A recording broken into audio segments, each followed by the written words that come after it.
Well, good morning. How's everybody been? Did you enjoy the interview with Jack Maxey last week? My good buddy, my brother. You know, I'm really bad about this. Would you do me a favor? Would you like and subscribe? I'm just really bad about doing this, and I'm realizing that if I don't, and I don't ask you, it doesn't happen. So please like and subscribe and share with your friends. And by that, it helps the algorithm, and then I'm able to bring you more content, give you some more fill-in on stuff that I know from personal experience. And that's what I think is most important for those of us who are over 40, who are over 50, who are over 60, that we've had life experience that the younger people have no idea. They have no history about this. They don't know what is happening. And if we're lucky enough to be historians, who have actually studied the material, who understand how this is all playing out, maybe we can help change things. We can help the society. I'll go into why I'm into helping and changing society. But if you read my book, The Bamboo Chest, you might have an idea.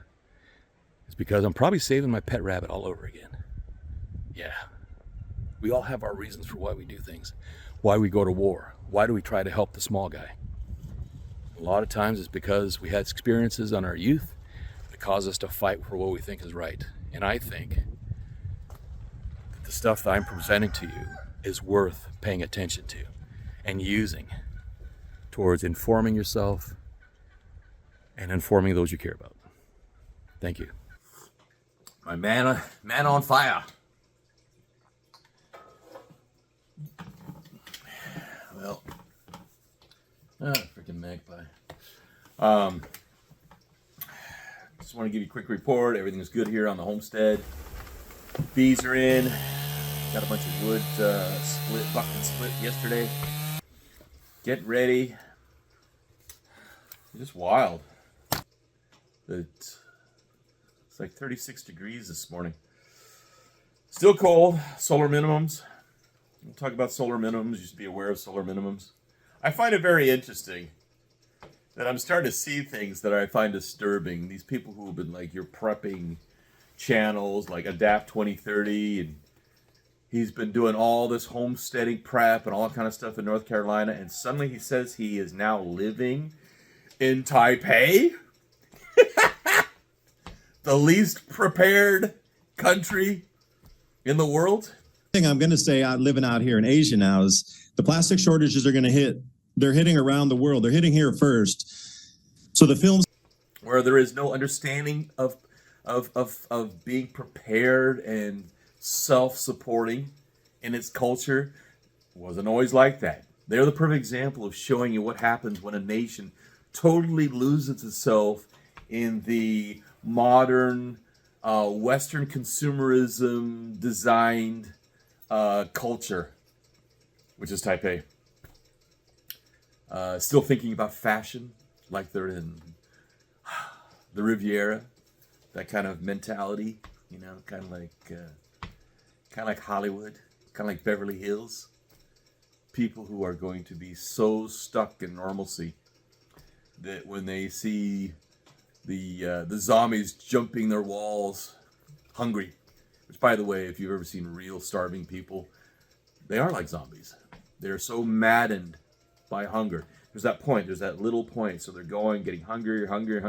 Most of this, I mean, even if you fast, I started doing fasting because I found out it's actually pretty good for my body and cleaning everything out in my mind. So I started doing it weekly. I don't know, have any of you been doing fasting? I find it's just good for just overall clarity. And this is about thinking clearly, looking at what's really happening. And the talk with Maxey and talking about what was happening with Hunter Biden. That's what I'm talking about today. And hopefully is getting you to think in a pattern in that's more helpful to you than helpful to the cabals. And I say cabals because they're all fighting for power. Remember, they're not buddies. There's variety. We've talked about ones that we're aware of, like the Trilateral Commission and the Triad, the Asian ones. See, it's around the world. It's not just a Western thing. There's Asian cabals. There's African cabals.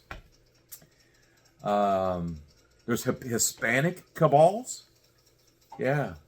And then within the cabals, like the Roman Church and the Jesuits.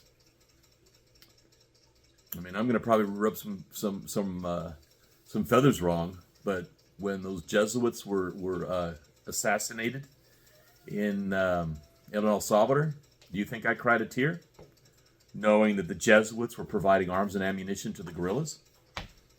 Yeah, there's a woman. I'm going to talk about her. She's like a professor now. I forget whether she's in Italy or wherever. She was arrested. She was captured. She was arrested for having a house full of arms and ammunition. And who was she tied to? Yeah, the Jesuits. So this stuff about poor little us, and we're just like here providing medical attention and medical aid. It's all bullshit. Like the perfect example. So the Jews, Israelis, the Zionists, they're the foot soldiers for the Rothschilds. Guess who are the foot soldiers for the cabal, the Illuminati that's within the Catholic Church? Yeah, the Jesuits. They're the foot soldiers. They're the ones that go and do the dirty work. Yeah. So those of you who've gone to Jesuit school and may have wondered why they were such fucking assholes when they were beating you up, yeah, they were beating you up for a reason. They were prepping you. Because that's how you get warriors. I understand it because, my dad did not have a soft hand. And his teacher, or the way he described it, was that the Marine Corps was my father. Which is interesting because he didn't go into the Marine Corps until he was in his early 20s, in time for Korea. And his parents didn't split up until he was in high school, as I recall. So he still had a father, but his father was the Marine Corps. So that should tell you everything. So my father was the Marine Corps. Yeah, so that's why when I was doing things, it was like, nah, this is like normal. This is the way we live. When you're a warrior, you're a warrior. See, warriors are born, and they're bred, and they're raised. This is how you get a warrior class, which is interesting because what they've been doing is they've been wiping out warrior classes, except for the foot soldiers that want. So they create like the IDF, but like the IDF is a bunch of freaking pansy-ass motherfuckers. If you've ever worked with them and you know who they are, and they're self-aggrandizing, and they try to make it look like they're so freaking great, when actually they're just really good at assassinating and taking advantage of the weak. That's why you see what they're doing in Palestine, and now they're doing in Lebanon. I'm pissed off about Lebanon. I have a lot of Lebanese friends. Really pissed off about that because a lot of them, and most of them, if not all of them, are Christians. So here you have a very Christian country that one of my good friends, I won't say his name, but he was a Christian guerrilla fighting against the Muslims in Lebanon. Yeah, during all that fighting that was happening. That's a perfect example. It's all this division. And that's what they're doing. They're trying to keep us all divided. Taking you to another example. Another brother of mine, a good friend of mine, my Alaska brother. Every time we start talking about politics, and it goes on to, it's the goddamn freaking Democrats. And I'm like, it's not. It's like the same reason there are no more Republicans anymore. They're neocons. What's a neocon? A neocon is basically a leftist liberal who found out how to make money and got into the military-industrial complex. That's what they are. That's what they all are. Neocons are not conservatives. I still remember what it meant to be a conservative Republican. Conservative Republicans are totally anti-war, have no interest in being in a war. If they are in a war, get the hell out of it. Get out of it in the right way. That's how actually when you talk to Vietnam vets, who were under Johnson and under Nixon, the ones who really knew what was happening, they loved Nixon. Why? Because he got us out of Vietnam. It's interesting that all these things that he was able to do were totally wiped out by Watergate. Why were they wiped out by Watergate? As I've been studying further, one is because of drugs, and the other one is because of the Zionists. Both of them going after him. And actually the Zionists are actually very much in control through the Rothschilds of the drug industry around the world. Going all the way back.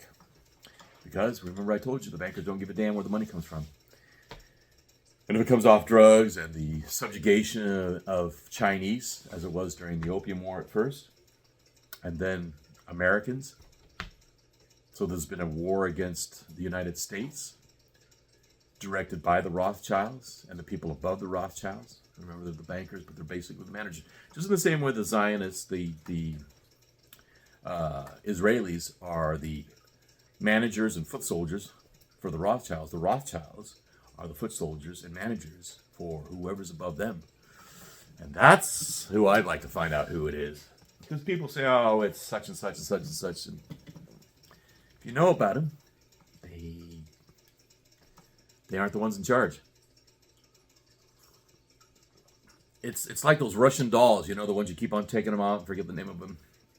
Or you just keep on taking one, take another one, and there's another little doll inside, another doll inside. It's a shell game. So they always have these layers, and they have these layers after layer after layer after layer. The bottom layer to us is the Republican Party and the Democrat Party. And their objective is to keep us divided and fighting each other. In the same way that they were able to use the Republican Party and the Democrat Party to create the Civil War in the North and the South. That's why August Belmont went to the South first, got them all riled up, got them thinking they could actually make the secession, the War of Secession. And then when he got them all riled up and the shots were fired, boom, switches around and he's already with Lincoln. And Lincoln was in on the joke, on the game. We're all pawns in the game. Which again, I always put links in my first comment. Please go look at those links. Get those books. Read for yourself. This is the problem. This is the thing I have a problem with YouTube, which is just a continuation of corporate media now. We're going to go into that, how YouTube is being used, where you've got these big numbers. If you've got really big numbers, if you have a following of over 250,000 people, you are in the new corporate media, which is the YouTube corporate media propaganda show. Like the Sean Ryans, the Joe Rogans. That's what they do. That's their job. Now, if you were to go to them and say, no, I don't. Nobody, they're not paying me directly. They don't. Oh, that's the operative word. They're paying me directly. Or they say, oh, no, I'm not. I'm not part of that. Well, let's see. Joe Rogan. Who's Joe Rogan part of? What boards is he on? How is he tied to Zuckerberg and Peter Thiel and all these people? Not just interviewing them. Actually being part of their little group. Going to their dinners.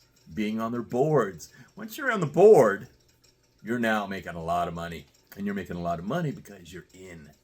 Just like Walter Cronkite, Peter Jennings, Tom Brokaw. Same. Ted Turner. I'm actually sad that Ted Turner passed away. Ted Turner had class. I worked for Ted Turner, CNN, shooting camera in El Salvador. And when I reminded about him, I did so with sending him a copy of Bamboo Chess when it was released. Very happy about the book. Wrote a letter. Again, this is the thing about our society. We're going to talk about, in the future, talk about what is the base word of civilization, civility. This is what I find really interesting is people who now don't communicate with you because they're so, I have the biggest YouTube channel or such and such, and I have this new book out, but no, I can't be bothered to communicate with you. I wouldn't even acknowledge, even though introductions have been made by people who are in the group. Oh, no, doesn't have the big numbers. Yeah, okay, whatever, man. That's what this is about. So they feed off people's ego. You understand your own. Everybody has an ego. I have an ego. You have an ego. Everybody has an ego. The ego. To understand what the ego. That's why I talked about that book. That my buddy was it Ego and Empathy. I think it was. There's a link down. You can go read that book. It's good because it shows how our egos are basically just the vessel that our soul and our mind is in. And the ego continues to grow and to be reinforced by the experiences that we have. And it's not the ego.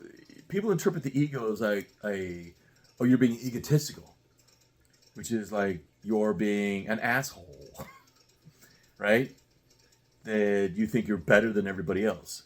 But actually the ego, when you're looking at it from a spiritual and psychological point of view, is actually just the vessel. This is the one that you create. This is the one you've been creating since you were born. 5 years old, 10 years old. First time you got on a bicycle and your ego is like strengthened. You're like, wow, I achieved. I didn't fall over and crack myself over. Or the first time you get picked on by a bully. Or the first time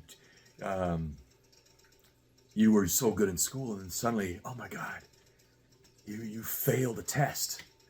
Like you're doing really well in computer science, but you screwed up shop. Yeah, it kind of sucks that they don't even have shop now, so you can't even build a house. I can build a house. I could build a house after I graduated high school. They made sure that we could at least build our home if we had to. Or that we could at least remodel a home that we bought from somebody else. Because we knew how to carve wood and we knew how to nail things. And we knew how to weld. Yeah, my dad was, it's good when you have a father and a mother who makes sure that you learn things that go outside of the normal thing of trying to get to college. That's the problem now. It's like, oh no, you got to get to college. The worst ones, Asians. Most of my Asian friends, when I had friends who were Asian and they like were in welding class or like auto or wood shop, I was like, wow, what are you doing here, man? Because I'd see them when I was in AP math. I would, calculus. It's like, oh, they're in calculus. But their father or their mother was the one who said, no, you have to take this too. It's called balance. We don't have balance now. And we have too much specificity. And what happens is it makes you so tied to one part of your ego that you're not able to see all the other egos and interact with the other egos in a manner that is beneficial. And the more and more this has been happening, it's caused a separation. So here I have taken it all around with the ego and understanding how the ego is good because it creates who your identity is, because each one of us. See, that's the thing about the Spirit. The Spirit is unified. This is the God within all of us. This is God that connects us. For those of us who believe in God or believe in that there is a higher being or a connection. And we use all these different religions in order to connect to this God. But if God is in everything, then of course God is within us, right? And when we connect to that, and we are able to work through that, then we're able to work past our egos, and we're able to connect with other people and be able to talk to other people. And this is what the cabal does not want. They want us separate. They don't want us connected to a central understanding, a central being of who we are. And the way they do it is, what party are you from? What kind of stickers do you have on your vehicle? If you look at my vehicle now, I used to put a lot of stickers. First it was stickers like who like I was with, like, I was with Ducks Unlimited, so I put my Ducks Unlimited on there. And then California got really weird that they saw Ducks Unlimited. So, oh my God, you killed ducks. Or NRA. Oh, put an NRA sticker and drive through San Francisco. Or park in San Francisco. Yeah. See what happens. See if you get keyed. But then I started, and then I would effectively use stickers like I would get a sheriff sticker. All you got to do is just pay into the fund for the sheriff's union, right? And you get a nice sticker, put it on your car. Let me tell you, that has gotten me out of a lot of speeding tickets in Nevada and California back in the day.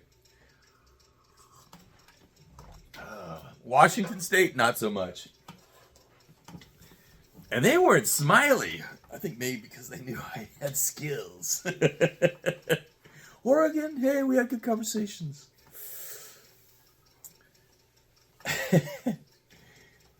And that's one of the ways you use stickers, is to be part of a group. to be part of identity. Kind of like the MAGA hat. We're the MAGA hat. Yeah. How many MAGA hats are being worn now? But remember, whenever you see a cult coming up, recognize what a cult is. The Democrat Party is a cult. The Republican Party is a cult. The American nationality is not a cult. Why? Because an American nationality is an encompassing of what it means to be an American, if you're really understanding what it means to be an American. If you get a chance, there is a book by Charles and Mary Beard. We're talking, it was published before 1935, and it's actually about what it means to be an American citizen. I'll see if I can find a link that you can download this book, because it's it's in a PDF format. I think it's archive.org. This is where I find a lot of books that, thank God, the library has taken these old books that we will be paying $500, $600, $1,000 to buy. We can get for free. That's why Jan, he said, "Hey, I just got this book." And he sends me a picture. I go, "Oh, really? Thank you." And I'll go over to archive.org. And I think he started to get the idea, because I keep on saying, "Yeah, I got the book. Cool, man, thanks." And then it's like, I say, "Yeah, I got it in PDF. Yeah, I got it in PDF." So I sent him a title of a book. It was the rules for the, it's the Carpenters Guild, the ones who actually built the Independence Hall for us, we Americans. That's why I keep on saying, I hope to God DC does get nuked, because it's not America. The District of Columbia is not America anymore. It hasn't been for a long time. That's why I call it the snake pit. But if Washington, D.C. ever got nuked, I would be saying, "Thank you, God. You're saving us now." And then I want the Capitol to go back to Independence Hall. Because if you haven't heard Jack Maxey's interview with me, I'm going to be putting a link at the end, but here's a screenshot of the one you want to go watch. You'll realize we don't have a country. We are just serfs under this cabal, or these cabals, who are playing each other. And they each have parts of the Democratic Party, and they have parts of the Republican Party. And the libertarians don't really matter. But that's real libertarians like Jeffersonian Republicans, libertarian. That's what America used to be about, which is constitutionalists and understanding what this country is all about. And the way we can get back to what this country is all about is ignoring all the freaking playing of getting us all amped up through anger, and how they use wars to do it. They're using the stupid freaking war in Iran to do it. And anybody who thinks, "Oh yeah, we're going to get it back for Lebanon." Do you know how Lebanon got going? Lebanon got going because freaking Reagan got played on and sent the Marines, and who we used to call the friendly ghost back in the 80s, if you were in the Navy or the Marine Corps, the Casper, the friendly ghost. Secretary of Defense Casper. Weinberg, yeah. He came in the next door. What the hell did you do, sir? Mr. President? And that was the sucker. We got brought in for getting ready for a sucker punch. Because whoever really pushed the president, I don't know who it was, but who pushed the president to send the Marines or to kind of like calm things down, that's none of our freaking business. That's none of our freaking business. Have CIA in there, fine. I don't care. Have some SF guys doing a little training, fine. But don't send a Marine contingent. The Marines should only be sent in like it was done in Tripoli to go and attack, take what we want to take, tell them stop doing it, and leave. Not go in there and be a police force. Police forces, that's why you don't want to be a police force. And it won't, because what was Vietnam? A police action? Yeah. That's what happens. That's how the military-industrial complex, that's how the cabal destroys a country and starts bankrupting a country. That's where we're at. Yeah. And they're going to keep on pushing it. But the question is, what are you going to do to keep your sanity? Because now you can't, once the Pandora's box is open and you've seen, and hopefully you've seen what this government is all about. There's no different. This is the theory that I'm looking at and the opinion that I've got that I'm giving you to understand what's been happening. So what's happening with the Epstein files and the ramping up of the anger, giving the opportunity for the Democrats to get all pissed off. They're like, yeah, orange boy, all this kind of stuff. See, they feed into it. See, that's the thing about it. So I've got Democrat friends and I've got Republican friends. And they're just feeding back and forth. I got one friend I go caribou hunting with. It was hilarious. I mean, we're out there. I remember I used to hunt socialists. Because socialists and communists are the same damn thing. Same side of the coin. I mean, they're two parts of the same coin. That's what a socialist and a communist, they're both the same thing. Whether it's a Nazi, which is a socialist, or these new socialists, which it's all about control. These people are just into control. And they think that, oh, wow, the American model is not working, so we got to go into socialism. And it's because we've got like a monarchy, we've got a king, we got King Trump. Well, so you would actually rather have a socialist government, so we have a leader, and Lenin has always said that the way you get in is through a democracy, then you get to a socialist government, and then you get into communism. That's how it goes. That's the reason we are not a democracy when we were America. See, when they started calling us democracy instead of a constitutional republic, the United States was designed as a constitutional republic for the very reason that our founding fathers, they knew all this stuff. They knew all this stuff. Nothing's changed. The only thing's changed is the technology. That's the only difference. We have better guns, but we still have it's the same origin. It's a gun. It's a musket, right? It's just a better musket. But the thing that hasn't changed is people. People are still the same. Well, they're not the same because we've been so modified through all the crap they've been pushing on us, through our diet, and through all this social engineering that they've been doing actively since 1910. But they started by freaking overtaking our Wall Street, our market system. So that the market system that actually used to be business and trade and people were wealthy and you didn't have poverty, they turned it into Wall Street as it is now, which is a gamble. It's a casino. Wall Street is a casino, and they're the house. So you will always lose. Even when you think you're winning, you'll always lose because they always win. And that's why I've never gone into the market. Why? Because I understand how the market plays. I'm not going to get into it. That's like, well, I'm going to just do a little bit of heroin. Yeah, I'll do a little bit of heroin because if I just do a little bit of heroin, that'll be okay, right? I'll just invest a little bit in the market, and then, yeah, I'll get it out. Unless you're best buddies with all the other people who are actually trading with Intel, you're not in. Which means if you're not a congressman or a senator who's illegally playing the market, yeah. That's how it's all been staged and it's all been played on us. And the key, though, is separate yourself from every part that they try to divide you from everybody else. Doesn't mean you have to be best buddies with these people.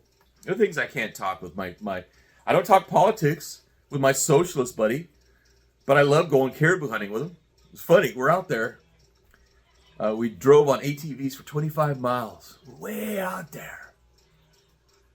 And I was coming back for this was my first bout with diverticulitis, and the doctor says, you can't rip this open if you need a recovery. And I said, man, I'm going caribou hunting in 2 weeks. I'm going caribou hunting in 2 weeks. He said, well, don't screw yourself up. And I was out on there, and I was riding that ATV, and let me tell you, having diverticulitis and bouncing around on an ATV over hummocks, which politically incorrect, calling them niggerheads. That's what they call them here in Alaska is nigger. Those are those tussocks. Yeah, they're out on the tundra. Yeah, you don't see that. It seems like it's smooth because you see the caribou run across. Yeah, you try to do that on your feet while you're tripping over these tussocks, right? All the little politically incorrect stuff that you learn when you're in Alaska. So we're going over these over the tundra, and I'm getting beat up and everything. And so we're in camp, and he's again. See, all the ones that are really into like communism and socialism, they're all very well read. Like my buddy is very well read. That's all he does all winter. He reads books. He reads books. And he reads books. But he never went to Vietnam. He would have gone to Vietnam, but they sent him to Korea instead. So he saw the bureaucracy and the stupidity of the military, which is just an extension of the government, right? And he comes back from that, and he thinks that socialism is going to be a better way for a government, where everybody gets like the free money, because it's the free money thing. That's what attracts people about socialism and communism. Don't realize that, yeah, that was fun for about 20 years in Russia, and everybody had a blast, and had all their sex orgies and all that kind of stuff. Oh, that'll be interesting to talk about that. That's interesting to talk about, like the Soviet Union, when it was still being controlled by the NKVD, and they still had free love, because it was all the free love guys, right, that were really into it. Yeah, because now we don't have to work hard, we don't have to be a serf, and we can have free sex all over the place. Yeah, that didn't turn out too well. And that's when the Bolsheviks said, oh, we got to like put a damper on this, because we're not going to get anything done. They realized that. We're not going to get anything done. So we're talking about it, and he flat out says, I'm a socialist, right? I'm going, that's very interesting. I'm thinking to myself, I didn't tell him that, yeah, I used to hunt those fuckers down. And my pseudo operations team and I were very damn good at it. Yeah, because overseas, in El Salvador, a socialist, a communist, son lo mismos. They're all the freaking same. They're all the same. They just think that they're separate. They think that, oh, we're not like the communists. We're socialist workers. But see, that's the doorway. And actually what happens is, I was always trying to find out, what did Lenin mean when he was talking about like socialism and democracy were the doorways through which we would bring in communism? Well, democracy is what you use in order to get the people all separate and dividing each other, and they think they're all together, but it's a mob rule. That's why the founding fathers were very against democracy. They knew about democracy. They saw what happened in Greece. Greece is a perfect example. And look at Greece now. It's a shithole. Why is it a shithole? Oh, but we had the Pantheon. We are so great. You know, if you're not Greek, you're nothing. Yeah. Really? That's like, if you're not Scottish, you're nothing. You're crap. Yeah. See, that's that individualistic view that keeps on pushing and pushing, because it works. It works for the cabal. The more separate we are from each other, we're not unified, we're not talking with each other. Because if you're a Democrat, you can't talk to the socialist. If you're a socialist, you can't talk to the communist. But they talk a little bit. And that's the doorway. But the doorway with socialism is socialists fuck everything up. And then the socialists make it so bad, and you have the chaos, and the Bolsheviks are ready to go. Because the Bolsheviks, they know when to turn up the volume, because they've got their little operators who create and increase the chaos. And once they've created the chaos, then the people are into socialist, and we are a socialist country, by the way. We're not even a democracy anymore. We are a socialist nation. We've been ever since FDR brought Social Security in. We are no longer the country that's defined in the United States Constitution. My hope, after all this shit goes down, that we go back to that and not go to communism. If we go into communism, everything that Aldous Huxley and George Orwell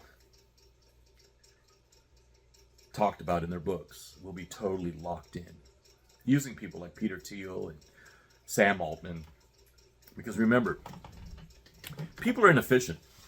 And AI is going to be inefficient too, because people created AI. And it's going to play out two ways with AI. Either it's going to be so successful that we will see Terminator Day, Judgment Day, a la Terminator, the movie. Or we become so reliant on AI and it collapses because it's shit code. And if you realize it's a bunch of freaking kids who created it in like Palantir. If I can find the video, I'll put it up. I saw it on Instagram. And when I saw it, it's like, yeah, this is what I remember from Silicon Valley. It's just a bunch of freaking college kids who never grew up, and they got big guns. Think about that. That's why you can have Alex Karp talk about killing people, because he doesn't have any personal. But I bet you, if you went and freaking killed everybody in his family in front of him, he would suddenly change and realize, oh my God, I was the one that created all this shit. Because that's what he's basically not aware of. People do these things because they don't see repercussions. And they don't see repercussions. And it goes all the way back. That's why I think that one of the worst things they did is to not allow spanking of children.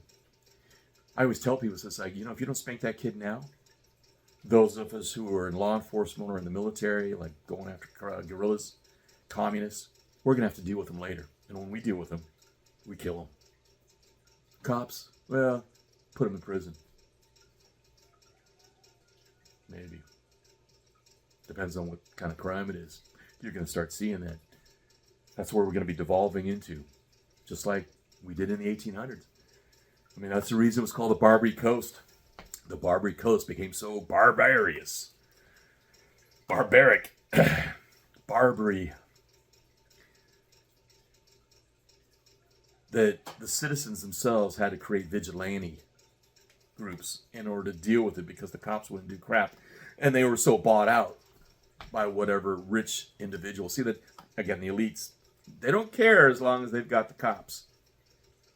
And the cops are protecting their places like they do now in San Francisco. But you're screaming for help and you're not allowed to own a gun. You're not allowed to defend yourself. And if you do, you're the one that goes to court. How twisted is that? Somebody breaks into your house, you shoot them, and they say you're at fault. It's going to get to a situation where judges better freaking pay attention and stop doing that. Or the vigilantes will start going after those judges because they realize those judges are the criminals. Because they're not doing the job, which is the only reason you'd have a judge is in order to protect the society. But when the society is not being protected, when the civilization is being destroyed, and it's being destroyed by the actual individuals who are the ones in charge. And again, one of the tools that they're using is to keep everybody separate. So the key I'm hoping you get from this is to understand how to separate yourself from this. Look at it. Use the conscious part of your mind. The objective part of your mind. Look at it. Try to remove your emotion. Oh, it's going to be hard because you're going to look at that and you're just going to be so fucking pissed off. And then you're going to go into despair. When you get through the despair, because you've really felt it.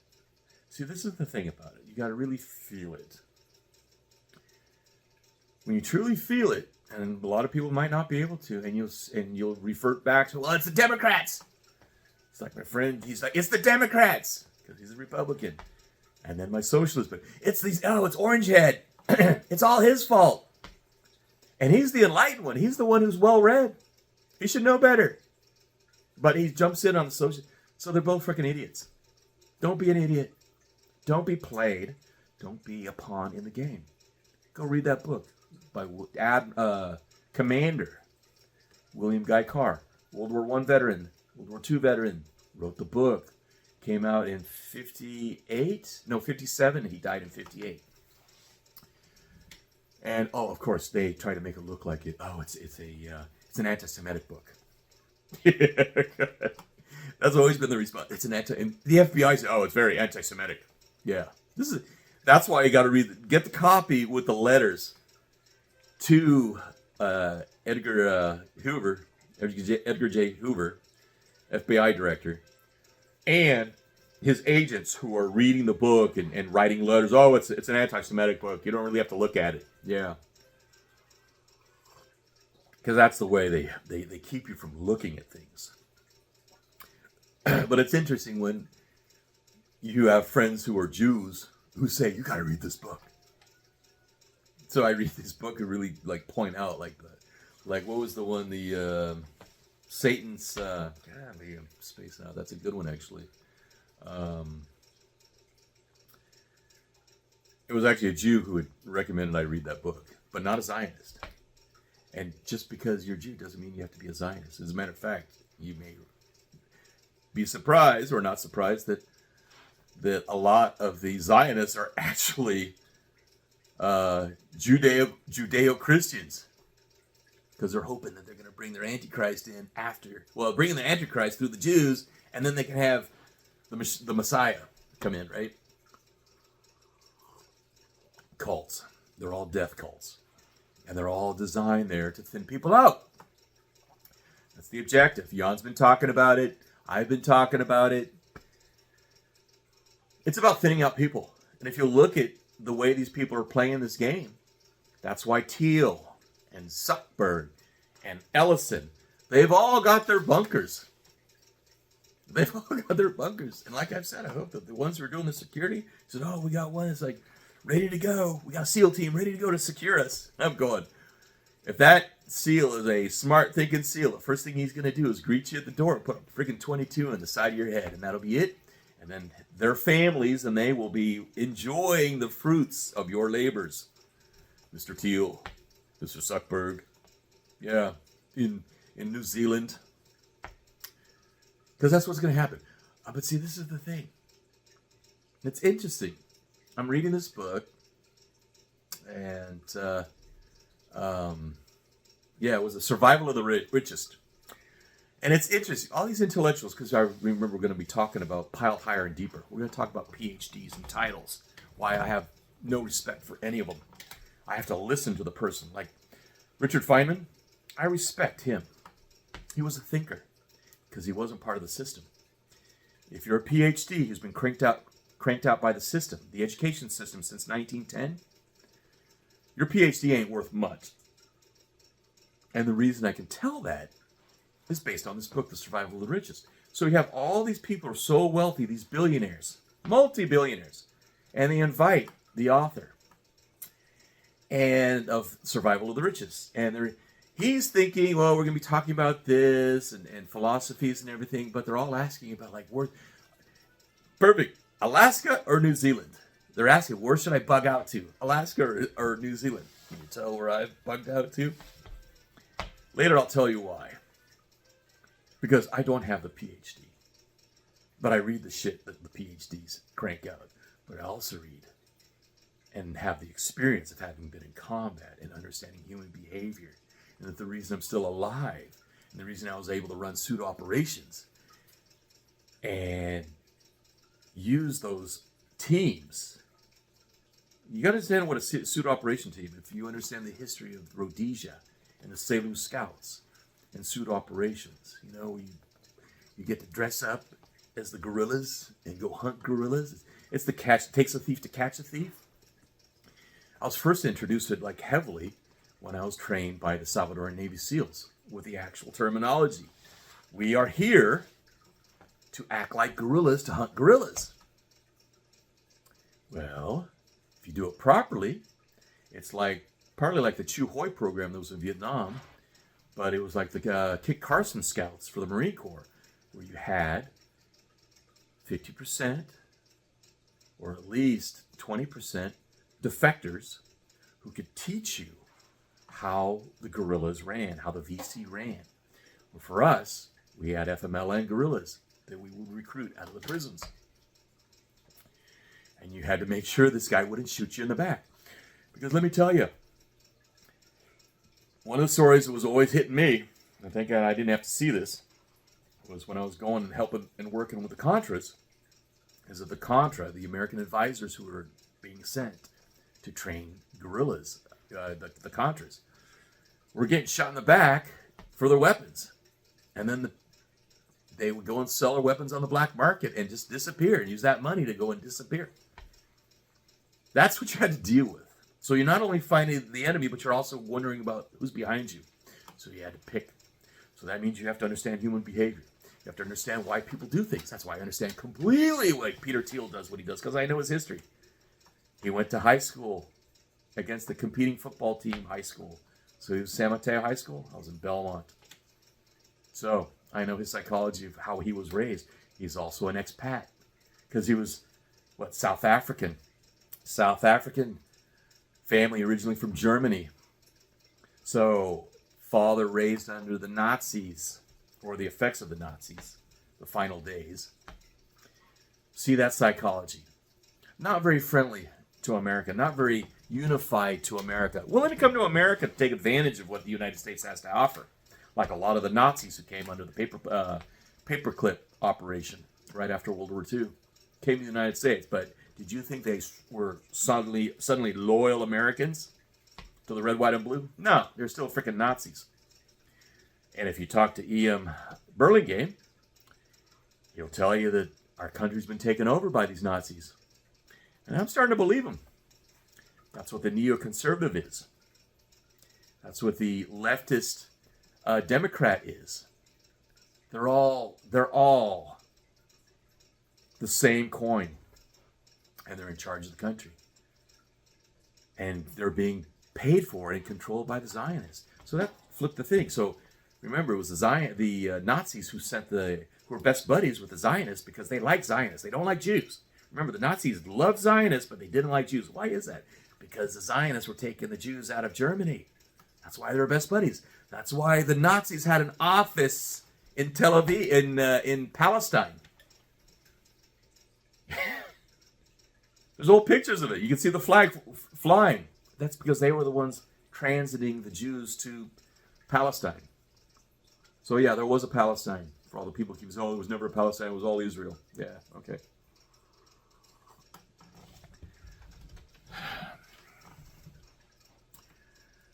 So the longer they keep everybody divided and fighting each other, and they do it by using things like the Epstein files and the Hunter Biden laptop, these are both plays. It's just whatever party's in there, because they have to destabilize the country. How do you destabilize the country? You destabilize the government. It didn't used to be that way, because the government was reporting to the people. But now the people are reporting to the administration.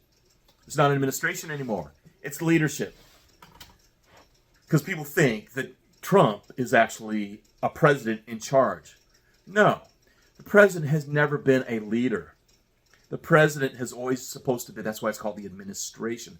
They're supposed to administrate what the people tell the administration to do. But what's happened, because of people like Miriam Adelson and all her, and Paulson and Singer and all these scumbags, because of those people, they are the ones that the administration reports to, because they've used their money to buy everybody in the administration, to buy everybody in the House. You got Thomas Massey. He's doing what he can. But I mean, remember that short that I always like to use with Tia and Maximilian Schell? They're holding each other while the big tidal wave comes in. Yeah. He's alone. And the problem is because everybody's putting so much faith even in Massey. It shouldn't be that way. The American people are what is supposed to make the country. But now we have the government making the country. That's sick. That's twisted. That's the complete devolution of this nation. You should be thinking about that. So what can we do? Well, right now, the least you can do is to not get angry. Not get pissed off at the Democrats. Think of it like children. Would you get so angry at your child that just doesn't know? Because that's what these Democrats are. You get all riled up and ringing. It doesn't matter how well-read, like my buddy is all well-read on politics, but he's not well-read enough, because if he was, then he would understand what happened in the killing fields in Cambodia. These are things that are personal experiences to me. You know, Jan's nice. I like that he's well-read, but the things that he doesn't have had the child experience to have been raised over there to understand it. I saw Asia before a lot of these people were living there. Even in the 80s, it was already changing. That's why when I moved back to Asia to be a combat photographer in 83 in Thailand was already changing. It had already changed so much from what it was in the 70s when we were living there when I was a kid, and in the 60s. Oh, and by the way, for people who don't think, oh, I couldn't have remembered the Tet Offensive because it happened when I was 4 years old. You remember a lot. if you don't use a lot of drugs. See, drugs, that's the reason we haven't done the drug talk, the personal drug talk. I don't use drugs, and more, I'm so happy I didn't use drugs in school. Because you use pot, it kills your ability to remember things. But when you don't use drugs, and that includes drinking too, by the way, you have really good memory. That's why I can even remind, I'll say, hey, you remember that time? And they're like, what? Because I didn't use drugs. Don't use drugs. Your memories are important to you. The reason a lot of people use drugs is because they don't want to remember things. And yeah, frankly, I don't want to remember what it was like during the Tet Offensive. I don't want to remember what it was like when my dad killed my pet rabbit. I don't want to remember what it was like to wake up in the infirmary with all the wounded civilian Vietnamese at Tonson Air Base after I had my tonsils taken out by Skeeter Johnson. Sadly, there's a wing at the San Antonio hospital is named after him because he and one of his sons died in a airplane accident when they're coming back from a pheasant hunt in Kansas, and they plowed it. That's why I'm very, very leery when I fly IFR, because they were coming back on IFR and they plowed right into the runway, as they recall. Sad, but they were good friends of ours all the way back in Vietnam, because he was the doctor, he was the Army surgeon who took out my tonsils at Tonson Air Base, Army base, Army hospital in Saigon back in 69. No, it would have been like 70, 71. But I remember all these things. And they're things we don't want to remember. But the good thing about it is you remember these things, you process the traumas. That's why I was really good at helping people with PTS. You deal with it. You go through it. You don't eat drugs in order to do it. That's why we'll start talking about ibogaine. And why ibogaine is really, that's why I have more, Sean Ryan is just another druggie. He's still a druggie. Just like freaking Tucker Carlson, he's still a druggie. He's just traded his drugs. Right? Sean Ryan, his religion is a drug for the mentality of someone like Sean Ryan. It's a drug. Nicotine. So, Tucker Carlson, a deadhead. See, once you're a deadhead, it's hard to not be a deadhead anymore, because you smoke so much pot and you tried so many hallucinogens when you were a deadhead that it takes a lot of work to clean out your system. And no, transferring from THC over to nicotine, that's not cleaning your system out. So Buckley Carlson and his brother Tucker, and they're all talking about like, oh man, I smoke like 3 packs a day. Like, yeah, so you're a fucking druggie. You just switched out your drugs. So you went from the illegal drug to the legal drug. Now pot, it's a legal drug. And why is that? Because it's a drug war to pacify the populace. It's all in order to keep you dumbed down, to keep you pacified, so you won't say, hey, this shit you're doing, this war in Iran for the freaking for Israel, that's designed to freaking be the last nail in the coffin of the United States, which they started nailing the coffin down, started about Vietnam, and they've been repeatedly doing it, repeatedly stealing the wealth of the United States and moving it, and stealing it and moving it. That's how these bankers have been doing it. They brought it up. They used the United States to create this wealth, the industrialization of the United States, right? Through Carnegie, the Rockefellers. And once they got us on oil, boom, that's why you can see everything. It expands, and you got more slaves to work in the industrial and build all this wealth for this small few. And while doing it, ramp up people, making us angry and fighting each other and trying to get on top of the heap, trying to be the crabs, trying to get out of the bucket, right? They created this in order to keep us all divided and fighting each other and taking from each other. And that's how this works. And using the bad side of the ego. So instead of using the healthy part of the ego, which makes you a unique person around other people, not just a spirit of soul inside connected to everybody else, you need that in order to survive on this planet. That's fine. But when the ego becomes so ramped up that it keeps you living in fear and arrogance and separation from other people and thinking that you're better than these other people, or that you have to be separate from these other people because they're going to take things from you. And there are people who are going to take things from you, but the thing is about being aware as compared to just automatically jumping into that frame of mind that they push you into by using the media. And now they're using YouTube to do it. Kind of like Adapt 2030, he's part of it, whether he knows it or not. See, that's the thing. The best ones are the ones that don't even know they're being used, like Sean Ryan and Joe Rogan. They think they're just being informative and they're being open-minded and they're getting you all stoned on drugs and or like looking and saying, hey, don't worry. As long as you believe in God, all your sins will be... Really? Okay, so I'll go and fucking murder a bunch of people. And, hey, but as long as I believe in Christ in the end, I'll be good. Yeah. That's bullshit. No, because there is a hell. And people will deserve, like Peter Thiel. At least he knows he's one of the antichrists. You think there's only one antichrist? Come on now. They group together too. They got their gang. So you got Peter Thiel, you got Sam Altman, all these little antichrists, little demons, getting ready for the big one.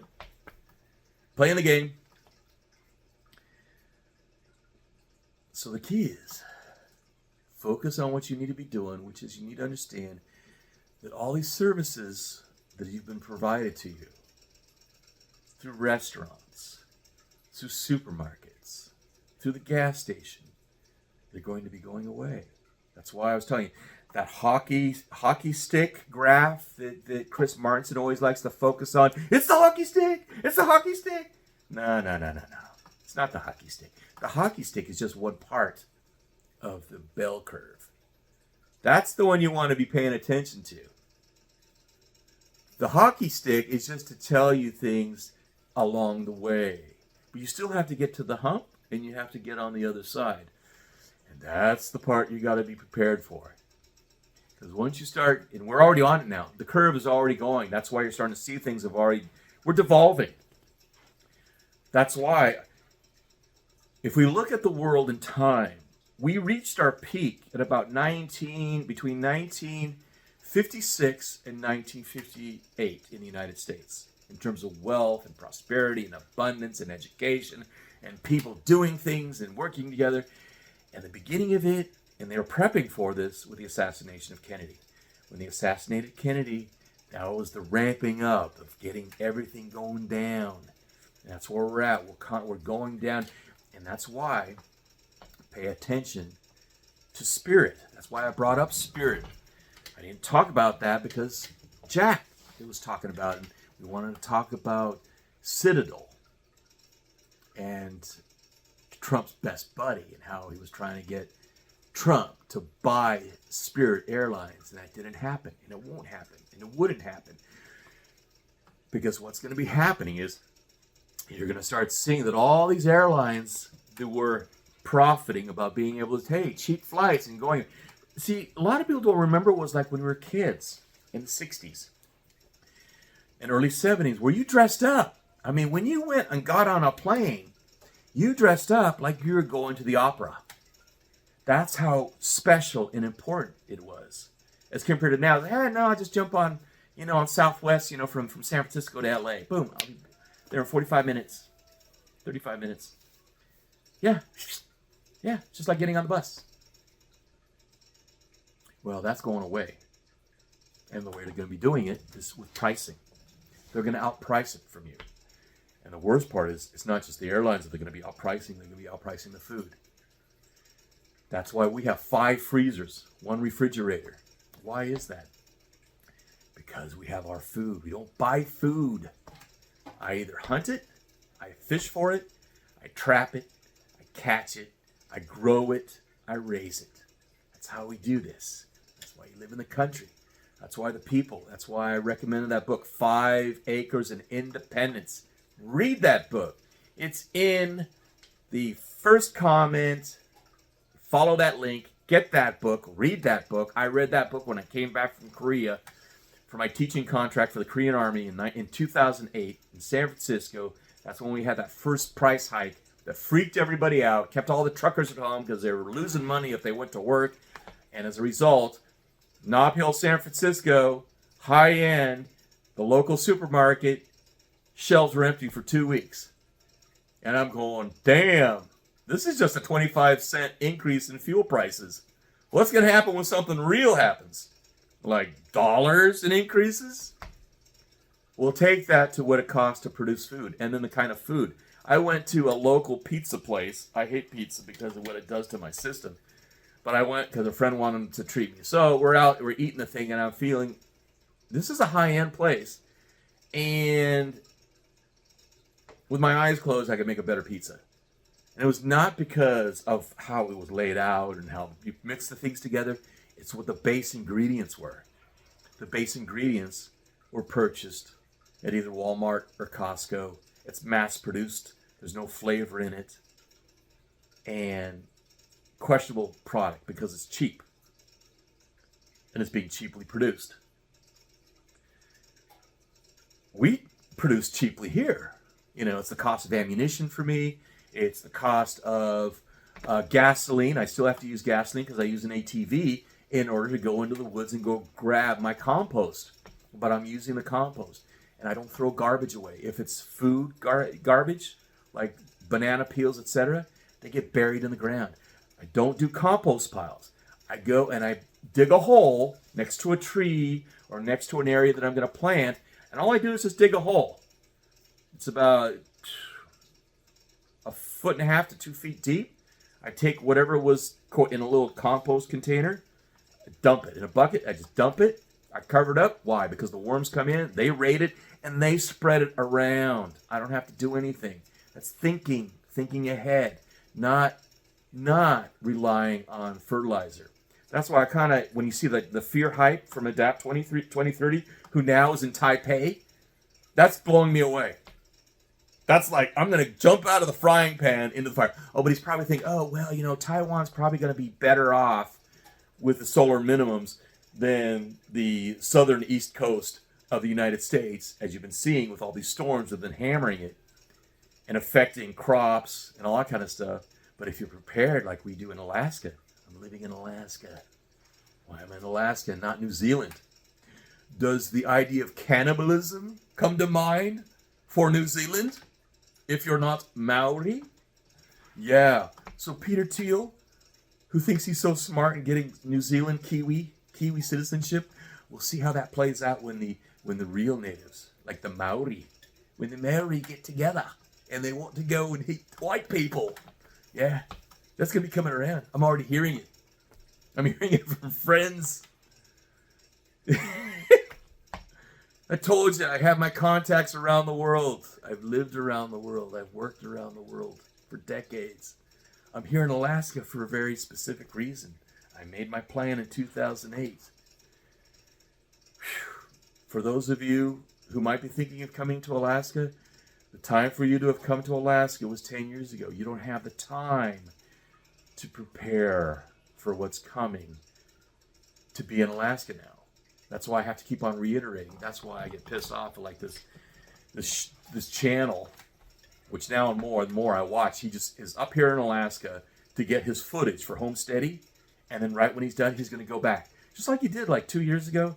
Or yeah, it was 2 years ago. He came up. He rented an A-frame and Homer, and he was trying to make it look like they were. And they had this dinky little thing with like the chickens, and I'm going, "You're not feeding yourself." We'll do a walk around. I'll just do a quick walk around, maybe this week, and I'll say, "This is what a real homestead is like.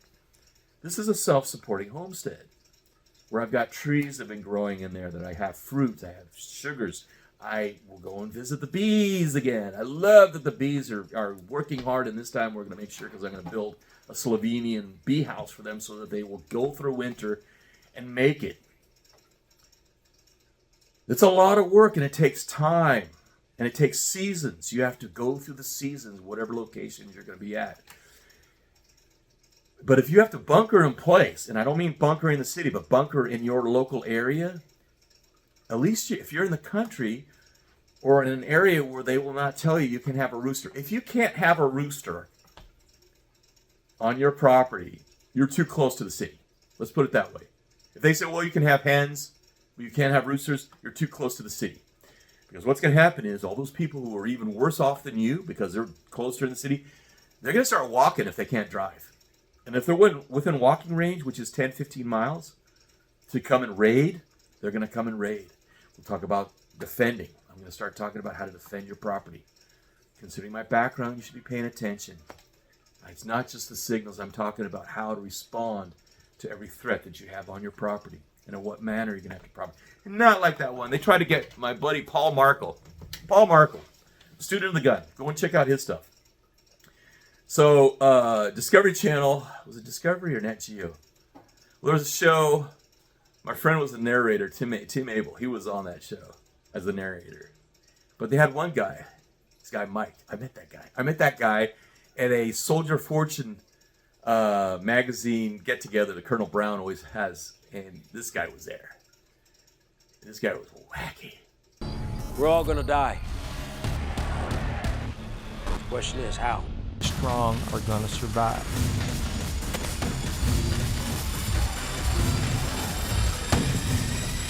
And he was a former cop in Texas. And they had him on the show, and he's the guy with the sniper rifle.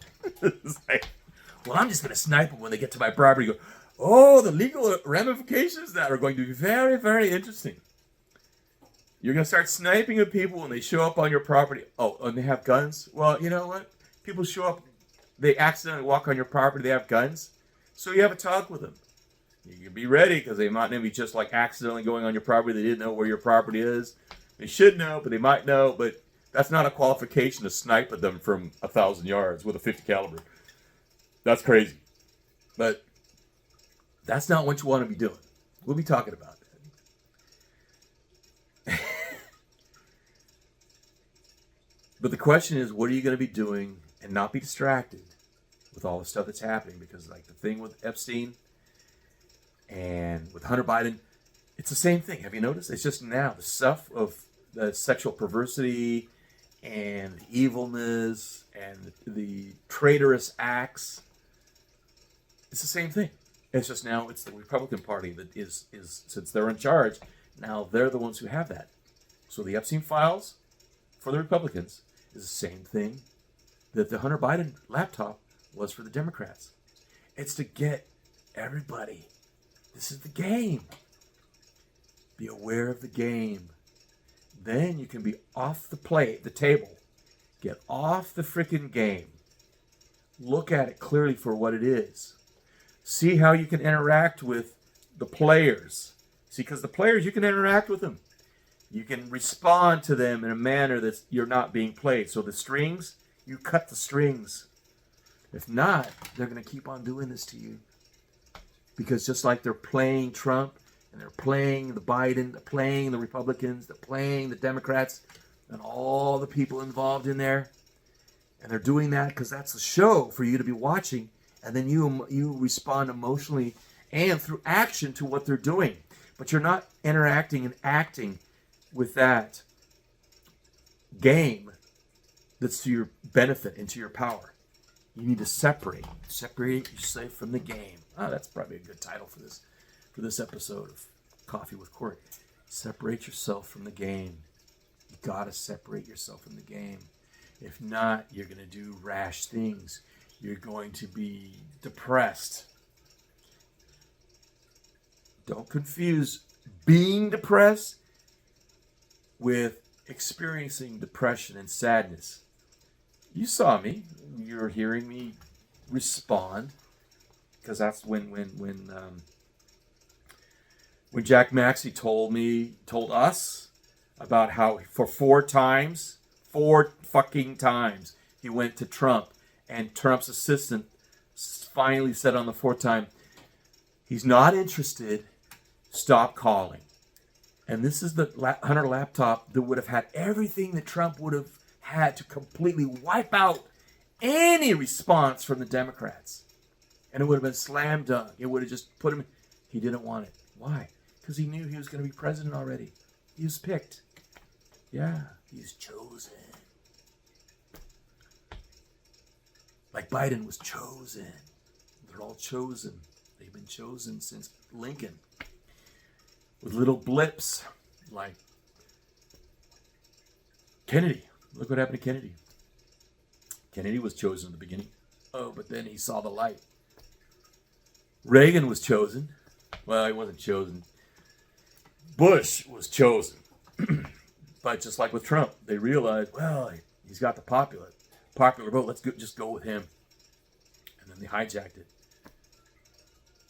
See, presidents who go along, they don't get assassination attempts on them. But when they get assassination attempt again, like this crazy one, how many attempts has it been? Constant. It's just to keep it in your mind, like, oh my God, they're going to take our chosen, our enlightened savior. Yeah. The president is just supposed to be your CEO, and you're supposed to be the board member. We're supposed to be the board members telling the CEO what to do instead of being the freaking employees of the company, or worse, the customer. Think about that. Go read the Constitution. If you're an American, go read the US Constitution. Really think about it. Things are very clear. Like, the Second Amendment is not about self-defense. Has nothing to do with self-defense. Has everything to do with making sure that what happens and has been happening to this country for the last 150 years doesn't happen. Wow. So easily people forget. It's in order to keep our country free. And we haven't been free for a long, long time. And the way they've been doing it through hijacking our education system so that they can keep a group of socialists. They've turned us into socialists. We're relying on the government for things that we did for ourselves. The federal government is only supposed to be tasked with the defense of this country from the outside. And if you remember your oath in the military, it's against a dictator or a tyrant, either from the outside or inside, domestic, foreign or domestic. And that's forgotten. The president is never supposed to dictate.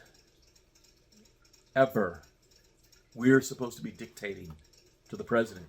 And nobody's doing it. Because nobody wants to do it. Because nobody wants to be responsible. Well, you know what? When you're irresponsible, world events and life kind of forces you to be responsible. That's how that works. It's kind of like if you keep on like not looking at it, it's like the tiger that's under the bed. That's really there. It's in the, like if you turn off the lights, is the tiger still in the room with you or what? Yeah, the tiger's still in there. But now the tiger sees better than you because you turned off the lights. It's better to have the lights on, see the tiger, and see what you can do to take care of the tiger. So on that note, don't get emotionally distracted. Focus on the things you're going to have to do that you can take care of immediately. Because the wave of sheeple that have been bred over decades has gotten so big that when the slaughter comes, you don't want to be the sheeple. Those are the ones who stay in the cities. Those are the ones who trust the government. Those are the ones who are waiting for the cavalry. Those are the ones who think that anything but what you can do in your local area matters. So being distracted by the war in Iran, that's distraction. It doesn't affect you personally and directly. The whole idea about the fuel, that's created. Does it affect you? Well, like people are dying. Americans got killed in Dubai. They got killed in the UAE. Yeah, people did die. But to these people, it's a game. It's a game in order to get the masses acting in a manner that befits them. Cut the strings. And once you cut those strings, it's going to be intimidating because you're going to realize, oh, shoot, now I've got to really think for myself and not automatically respond, oh, Democrat bad. Oh, Orange Boy bad. No. You're looking and said, okay, so this is the game they're playing. They're trying to herd us in this way. It's just like the sheepdog. The shepherd is using the sheepdog. Two sheepdogs, Democrats and Republicans, using them to get the sheep the sheeple to go in a certain way. That's in the United States. In your own countries, it's the same thing. Australia, UK, the Labour Party, etc. It's all crap. They're all bought, they're paid for, and they think that, oh, because they got a little bit of the money, fiat money. Yeah. Understand what money is. Do you really want the money, or you want what the money buys you? When you think of those matters, you start thinking about what these people are after. Because the people who have all this money, they don't want the money, they want what the money can get them, which is power. And power over other people, subjugating people, basically turning everybody into a slave.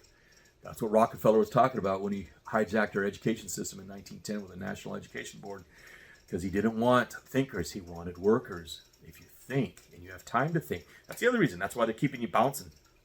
Keep you bouncing back and forth, because if you're bouncing back and forth and freaking out about this and that, you're not thinking clearly. You're thinking from an emotional point of view, and that's what they've been doing. That's how they changed the education system. They don't want you thinking critically. That's why I created this whole channel, to get people to start thinking critically again. They want you to respond emotionally. They want you to be, well, I can't do this and I can't do that. If you think that, then how in the world did you survive this long? Is it because you were taken care of by your mommy and daddy all the time? Or that you traded out your mommy and daddy for the military and the government to take care of you? Is that what it was? Think about that. On that note, cut the strings. God bless. Watch your six.